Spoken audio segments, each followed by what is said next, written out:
Hello lovelies and welcome to my channel. I'm Hannah Moore and today I'm going to be talking to you all about how to become a successful breastfeeding mom. Leave my hair alone. Leave it alone. Leave it alone. I feel like it's in my face. Before we get into it, I would like to make a couple of disclaimers. Number one, if you hear some cooing, it's because my 7-week-old daughter is behind me in her rock and play, and she's going to remain there for the entire video so that I can make sure that she's safe and protected. Number two is I want to say that I am by no means a medical professional. I'm not a nurse, I'm not a doctor, I'm not a lactation consultant, I'm not anything other than a mom who has breastfed her 2 children. I have a son who is 2 years old and I breastfed him for 16 months. And I have a daughter who is currently 7 weeks old and we are currently breastfeeding, and I don't think it's going to end anytime soon. So it is purely just me as a mom telling you my experience and how I believe I became a successful breastfeeding mom. Number 3 disclaimer is that I realize that there are some women out there who it is out of their control that they can't be a successful breastfeeding mom, and that is okay. Fed is best. Alright, so with those disclaimers out of the way, I want to go ahead and get into the 6 reasons that help me be a successful breastfeeding mom. Number 1, the first thing that I really messed up with my firstborn, and I totally nailed it with my second one, is not to worry and trust your body. Now, the first time I went through it, it was my first time. I didn't know much about it, and I was just like, okay, I hope I can keep this baby alive, and it's totally on me to do it, and that's terrifying. I didn't have any medical thing that lowered my supply. For all intents and purposes, I was a healthy mommy who could breastfeed her baby, but I still worried, and it was not healthy. Stress and worry are not healthy for you in general, and it's definitely not helpful to your supply. So please, please, please just trust your body. I love thinking about it this way. We've been on this earth for how many years? We've been around for a while, and we would have become extinct had it not been for breastfeeding. If a majority of the women who have existed in this world didn't have a high enough supply, then we just would have been kaput with the dinosaurs. So I cannot stress enough, unless you have some sort of underlying condition diagnosed by your lactation consultant or doctor or someone from the medical profession, trust your body. Your body's going to make the milk. You're going to be able to sustain the life of your baby through your own body even after it's born, and it's a beautiful process, and I just don't even, it's just beautiful. I love it. I get excited about it. Number 2, and I think this was probably the biggest factor to helping me be successful with my firstborn, and that is to educate yourself. When I knew I was going to breastfeed, or at least I was curious about it and wanted to try it, I knew that I didn't know much at all about it. The only time I had been around breastfeeding when I was younger and growing up was we had this lady who came to our church for a while, and she breastfed her kid, and I just remember thinking, breasts, children, milk. like it didn't occur to me. Like, I was younger, but it didn't occur to me that was their purpose. So, and it was just simply because my mom didn't breastfeed, none of my aunts breastfed, like none of my cousins. I wasn't around anybody who breastfed. It was new to me, and I just remember kind of being like, oh, okay, that makes sense. And then as I got older and I got married and I had children, I knew that that's something I wanted to at least try. I may not be successful at it, but I at least wanted to attempt it because it made sense to me. I like things that are pretty natural. I wanted to try it if that was going to work for me. And so I knew that since I didn't have that upbringing, I wasn't aware of anything other than it involved breasts and babies, I didn't know anything more than that. So I went and bought myself a book, and I don't remember the title. It's by the Leech Leaf. The Leech League? Wow. I don't know the title, but it's by the Leech League. It's their official book. I will put in an image and a link down in the description box so that you can have that. But I got that book and I read it from cover to cover, and it really just made me feel better about having an understanding of how breastfeeding worked, how it worked from a biological standpoint, how to prepare when you might have a clogged duct or you have milk bulbs or whatever the case may be. It really was super, super helpful, and kind of just putting knowledge into my brain. I knew I wasn't going to remember everything, but if I encountered something along the way, I could be like, oh, I remember reading about that in the Leech League book. I don't remember everything, but I can go through that book and look at it. And so it made me familiar instead of freaking out when things came along. And that was very, very helpful. So I would highly recommend educating yourself. Now, if you're not a reader, I'm an avid reader, and so I always go to books first thing, but if you're not a reader and that's just not up your alley, there are plenty of videos on YouTube, especially by doctors and lactation consultants that are around here that you can look up more information on. Now, when I was going through breastfeeding, I didn't find many videos like this myself of a mom who was just telling her experience, and I really wish that would have been around, and so that's partially why I'm shooting this video, because I'm hoping that I can help other mothers for them to see a personal experience from a mom, because I think it's great to look at doctors and lactation consultants and things of that nature, but I really wanted to hear from a mom's perspective. So I found that very helpful too, to watch videos and read blogs. Another thing that you can do if you don't want to go that route, and I highly recommend this, is to either join a local support group like the Leech League, or either talk to your lactation consultant, because they will have those resources for you. They may say, oh yeah, we have a group and you can join us. There's even online Facebook groups that you're part of too. So I think that those are great, because you can ask moms, okay, how did you encounter, what did you do when you encountered this issue? And I have these questions, what was your experience like? And so it just comes from a different perspective rather than the medical profession, because that's very like, this is how it is, this is how it is. Whereas a mom, she's going to be a little bit more real with you, like, girl, they wake up every 30 minutes and won't go to sleep. And it's just a different perspective, and I promise they don't wake up every 30 minutes all the time. I promise. It just happens on occasion. Alright, so please just make sure that before you get started that you educate yourself on the basics of breastfeeding and what to expect. And don't get scared by things like, I can never say this word, but like metastasis. I think it's like an infection of the breast when there's a clogged duct and it doesn't get taken care of. I've never had that, knock on wood. I hope that I don't get it this go around, but it's a scary thing, but it's nothing to be scared of. Educate yourself and don't let Dr. Google scare you, because it's not scary.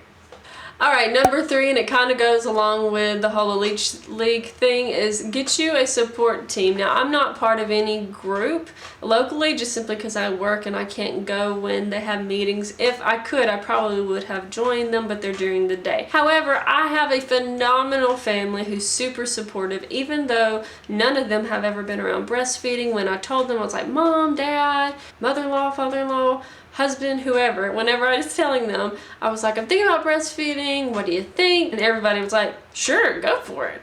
And so it was a no-brainer for me, and I just am so fortunate to have such a support team, especially my husband. He is like my #1 cheerleader. He has written a breastfeeding song for our children. It's hilarious. He will go and get me water and food. If I need a break, he will take her. I mean, he's just #1 supporter, and I'm so lucky to have him. Thank you, hubby. I love you forever and always. If you unfortunately don't have those support teams, because it is going to be super important for you to have some support system, just know that there are groups out there to help you. And I would call your local lactation consultant and tell them, hey, look, I'm just going to be up front. I don't have the best support team, and I know I need it. And they will literally guide you and tell you how to find that support, and more than likely they're going to be that support, because you're going to need somebody. It's going to be hard, especially for the first few weeks. If you can make it past the first few weeks, you're going to be golden, but that first few weeks, it's trying on your body and your mental health and everything. So you just need someone that you can call and maybe cry to, or call and say, hey, I'm really tired, I'm really struggling, and I just need someone to listen to me. And so it's going to be super important that you find that support group. Hopefully you can find that in your family and friends, and just get the support that you need to be successful breastfeeding mom. Alright, so now that you know you need a good support group, it's a great segue into number 4, because you need to make sure, especially during the first few weeks of that baby's life, that there are only 2 things that you're thinking about: taking care of yourself and taking care of your baby. And I mean that everything else goes to the wayside. If you're not eating and drinking and sleeping and having some quality me time, then you're not going to be happy. Your supplies are probably not going to do well. And ultimately your baby's not going to be satisfied. So you need to make sure that you're taking care of yourself. On the other hand, you're taking care of yourself so that you can therefore take care of your baby. So you're focusing on feeding her, changing her diaper, making sure she's cuddled and loved and that she's getting naps.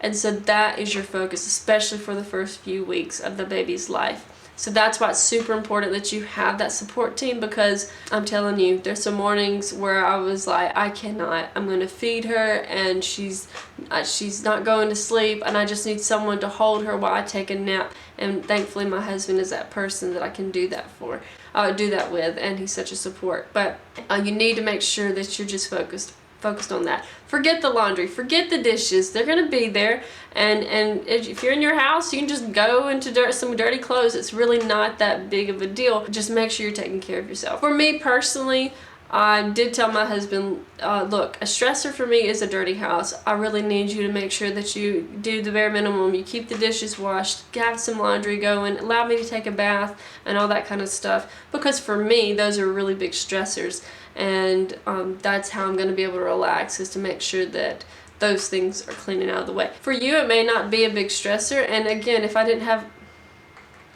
telephone, for me, those were big stressors, and so I communicated to my support system that, hey, I really need this so that I'm not stressed, and so I don't feel pulled to be over here, so I can just focus on myself and the baby. And that worked out really, really well. So please, please don't worry about anything else. Just take care of yourself. You know, you're probably not going to be able to go to the spa for the day, but you might go take a bath or get your nails done.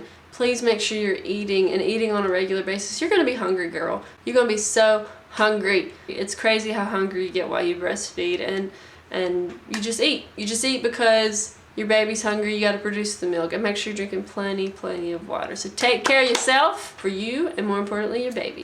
So number 5 is to document your feeding sessions. Now this is super important during the first few weeks of your baby's life, because you need to make sure that you're feeding them often enough in order for them to regain their weight, because they do lose a few pounds after they're born. And then you need to make sure they regain their birth weight. I think it's within a week.